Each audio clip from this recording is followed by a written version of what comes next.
বাঙালির অতি পছন্দের কচু ঘেঁচু। এই কচু একসময় বাঙালি দরিদ্র শ্রেণীর বাঙালি গ্রামীণ সমাজের ছিল খুবই অনন্য উপাদেয় খাবার। যদিও এখন অবশ্য এটি পুষ্টির জন্য, স্বাস্থ্যের জন্য অথবা শখ করে খেয়ে থাকে। প্রিয় দর্শক, আসসালামু আলাইকুম। আজ আপনাদের জন্য উপস্থাপন করতে যাচ্ছি কচুর ঘন্টের একটি রেসিপিটি আপনাদের আশা করছি বেশ ভালো লাগবে। এটি একটি গ্রামীণ রেসিপি, আর এটি যেমনি অনেক সহজ রান্না করতে, ঠিক তেমনি খেতেও অনেক সুস্বাদু। তো চলুন বন্ধুরা, ঝটপট দেখে আসি কচুর ঘন্ট রান্নার এই রেসিপিটি। আমাদের প্রথমেই লাগছে কচু। দেখতেই পাচ্ছেন চিকন ডাঁটার ছোট ছোট মাঠের থেকে যেই কচুগুলো পাওয়া যাচ্ছে সেই কচুগুলো এখানে নিয়েছি। আর এগুলো 20 টাকা মুঠি দরে কিনতে পাওয়া যায়। ভালো করে বেছে পাতাগুলোকে আলাদা করে নিয়েছি। আর এই যে ডাঁটাগুলো দিয়ে আলাদা একটি রেসিপি তৈরি করব। তো বেছে বেছে ফ্রেশ পাতাগুলোকে নিয়ে নিচ্ছি।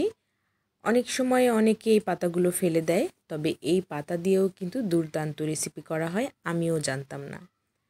তো পাতাগুলো বেছে নিয়ে ভালোভাবে ধুয়ে নিচ্ছি বেশ কয়েকবার, মোটামুটি 3 বার কচুর পাতাগুলোকে ভালোভাবে ধুয়ে একটি ফ্রাইং প্যানে নিয়ে নিচ্ছি। আর যে কচুর ডাঁটাটা দেখতে পাচ্ছেন সেটি আমি ইলিশ মাছের মাথা দিয়ে রান্না করব, সেই রেসিপিটিও আপনাদের সাথে শেয়ার করব। এবারে দিয়ে দিচ্ছি বেশ খানিকটা রসুন কুচি, দিয়ে দিচ্ছি কাঁচামরিচ ফালি 4-5টে, দিয়ে দিচ্ছি বেশ খানিকটা পেঁয়াজ কুচি। এবারে দিয়ে দিচ্ছি গ্রেট করা আলু। আর রসুনের পরিমাণ কিন্তু অবশ্যই একটু বেশি দিতে হবে, তা না হলে গলা চুলকানো ভাবটা থেকেই যাবে। এবারে দিয়ে দিচ্ছি মসুর ডাল, অল্প সামান্য 1 মুঠ পরিমাণ মসুর ডাল ধুয়ে দিয়ে দিলাম। এবারে স্বাদ মতো লবণ দিচ্ছি কালারের জন্য একটু হলুদ গুঁড়ো, চাইলে আপনি এটা স্কিপ করতে পারেন। এবারে মাঝারি আঁচে চুলোয় বসিয়ে দিচ্ছি এবং ঢেকে দিচ্ছি। যেহেতু কচুর মাঝে বেশ খানিকটা পানি থাকে, তাই অল্প আঁচেই কিন্তু এটি রান্না হয়ে যাবে এবং সেদ্ধ হয়ে যাবে। কচুর ভেতর থেকে বেশ খানিকটা পানি ছাড়বে। আর কিছুক্ষণ পর ঢাকা উঠিয়ে একটু নেড়ে চেড়ে নিচ্ছি যেন ডালগুলো ভেতরে চলে যায়, ডালগুলো সেদ্ধ হয়ে যায়। আর আপনারা দেখতেই পাচ্ছেন বেশ খানিকটা পানি বের হয়ে এসেছে কচু থেকে। আর এই পানিতেই কচুটাও সেদ্ধ হয়ে যাবে এবং মসুর ডাল আর আলুটাও সেদ্ধ হয়ে যাবে। ভালোভাবে নেড়েচেড়ে আবারও ঢাকা দিয়ে রাখবো। মাঝারি থেকে লো আঁচে রান্নাটা করতে হবে, তা না হলে পাতিলের তলায় লেগে যাবে।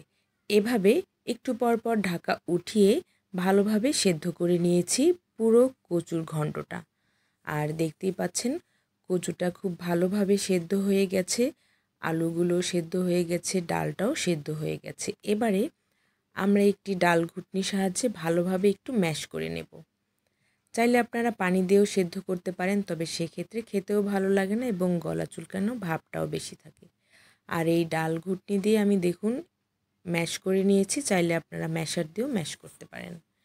এবারে আমাদের সর্বশেষ রান্নার প্রসেস। কড়াইতে দিয়ে দিচ্ছি তেল এবং দিয়ে দিচ্ছি বেশ খানিকটা রসুন কুচি, পেঁয়াজ কুচি। বাগার দিলে আমাদের রান্না অলমোস্ট ডান। পেঁয়াজ রসুনগুলো যখন গোল্ডেন ব্রাউন কালার হয়ে আসবে, ঠিক তখনই কচুর ঘন্টটা দিয়ে দিতে হবে। চাইলে এখানে আপনারা শুকনো মরিচ ফোড়নও দিতে পারেন, তো এখানে আমি শুকনো মরিচ ফোড়নটা দিতে খেয়াল ছিল না।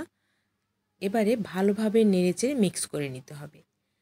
মিক্স করে মোটামুটি 1 থেকে 2 মিনিট পর্যন্তই নেড়েচেড়ে মিক্স করলেই আমাদের রান্না অলমোস্ট ডান। এবং সবশেষে 2 ফালি লেবুর রস দিয়ে দিলাম, এতে করে গলা চুলকানো ভাব একদমই থাকবে না এবং খাওয়ার মাঝে কিন্তু আমাদের আয়রনটা বেশ ভালোভাবে অ্যাবজর্ব হবে। এবার একটি সার্ভিং ডিশে আমি পরিবেশন করে নিয়েছি, বাঙালিয়ানার মতোই একটি স্টিলের বাটিতে পরিবেশন করে নিয়েছি ঘন্ট। আর এই যে দেখুন, দেখতে কতটা সুন্দর লাগছে, লোভনীয় লাগছে, আর খেতে এতটাই দুর্দান্ত, আপনারা বাসায় ট্রাই না করলে বুঝতেই পারবেন না। এটি একটি গ্রামীণ রেসিপি। আশা করছি রেসিপিটি আপনাদের কাছে ভীষণ ভালো লেগেছে। ভালো লাগলে বাসায় অবশ্যই একবার ট্রাই করবেন আর আমাকে জানাবেন। প্রিয় দর্শক, এই হচ্ছে আমার আজকের গ্রামীণ কচুর ঘন্টের রেসিপিটি ভালো লাগলে অবশ্যই লাইক কমেন্ট শেয়ার সাবস্ক্রাইব করবেন। আজ এ পর্যন্তই।